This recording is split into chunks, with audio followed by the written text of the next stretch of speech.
Assalamualaikum warahmatullahi wabarakatuh. Perkenalkan, nama saya Sherly Marcelina. Saya dari Prodi Pendidikan Bahasa Indonesia NPM 20040208012. Baik, di sini saya akan mempresentasikan dan menjelaskan mengenai mata kuliah Belajar dan Pembelajaran BSI Abad 21. Baik, yang pertama saya akan menjelaskan tentang pengertian belajar. Yang pertama, belajar adalah proses mendapatkan ilmu sehingga ada perubahan dari sebelumnya. Sedangkan pembelajaran adalah proses antara peserta didik dan sumber belajarnya. Kemudian, pengertian pembelajaran pada abad 21 yakni pembelajaran yang menggabungkan 3 kompetensi abad 21, yakni yang pertama kemampuan belajar, learning skill, kemudian kemampuan literasi skill, yang ketiga keterampilan hidup, life skill, keterampilan dan sikap serta penguasaan terhadap teknologi. Baik, di sini saya akan menjelaskan 3 poin yang terdapat di dalam pembelajaran. Yang pertama adalah keterampilan belajar atau learning skill, di mana keterampilan yang melatih keterampilan belajar. Dalam hal ini, learning skill menekankan 4C, yaitu creative thinking, critical thinking, communication, dan collaboration. Keterampilan belajar 4C mengajarkan tentang proses mental yang diperlukan untuk beradaptasi dan memperbaiki lingkungan kerja yang modern. Yang kedua, keterampilan literasi atau literasi skill yang berfokus pada bagaimana Anda dapat membedakan fakta, menentukan sumber-sumber informasi, mampu menangkal informasi bohong hoak, dan mengetahui teknologi di baliknya. Adapun 3 keterampilan literasi di abad 20. Yang pertama adalah literasi informasi, yang kedua adalah literasi media, yang ketiga adalah literasi teknologi, di mana yang pertama literasi informasi itu memahami fakta, angka, statistik, dan data. Yang kedua literasi media yang memahami metode dan saluran di mana informasi diterbitkan. Yang ketiga adalah literasi teknologi, memahami mesin dan membuat informasi.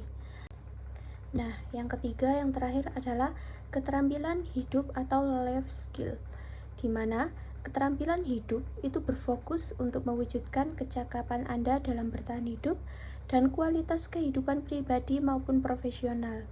Keterampilan yang masuk dalam life skill antara lain ada 5 poin, yaitu yang pertama fleksibilitas, yaitu kemampuan untuk mudah beradaptasi dan keterampilan untuk adaptasi ketika rencana tak berjalan sesuai dengan rencana. Yang kedua, kepemimpinan. Kemampuan memimpin menjadi hal yang penting dalam memotivasi tim untuk mencapai tujuan. Yang ketiga, inisiatif, memulai proyek strategi dan rencana sendiri. Yang keempat, produktivitas, kemampuan untuk mempertahankan efisiensi di tengah lingkungan kerja yang banyak distraksi.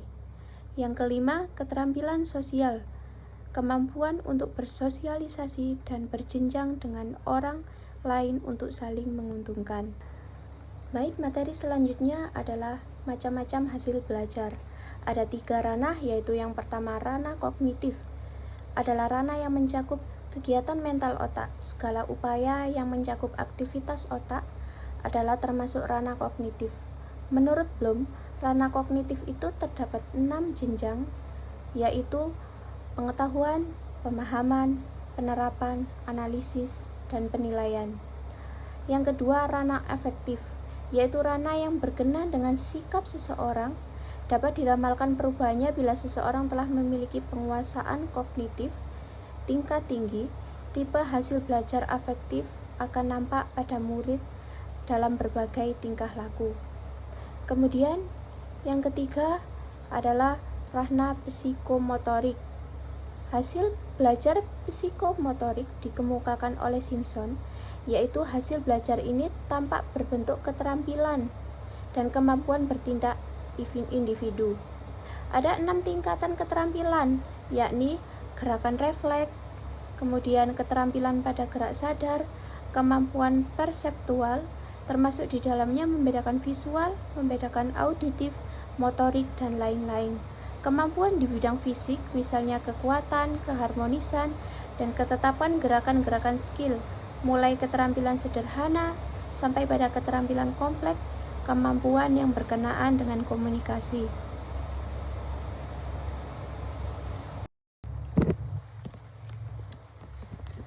Kemudian materi selanjutnya adalah faktor-faktor yang mempengaruhi hasil belajar.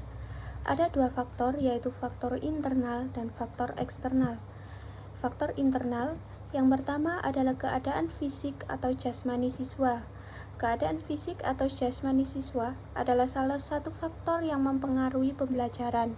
Misalnya, posisi tempat duduk seorang siswa itu yang memiliki gangguan kesehatan, mata minus maupun silinder, amat menentukan proses dan hasil belajar siswa tersebut. Tanpa bantuan kacamata, siswa dengan gangguan kesehatan mata akan kesulitan sekali untuk mengikuti pembelajaran, terutama ketika guru harus menggunakan papan tulis di depan kelas. Kesulitan yang dialami siswa itu dapat menurunkan minat belajarnya, sehingga ia cenderung ogah-ogahan. Dalam keadaan demikian, tak heran bila hasil pelajarannya itu tidak maksimal. Kemudian yang kedua adalah kecerdasan atau intelijensi siswa.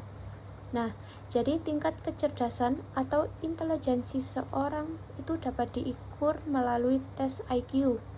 Guru pintar tentu tahu hasil tes IQ setiap siswa itu pasti berbeda.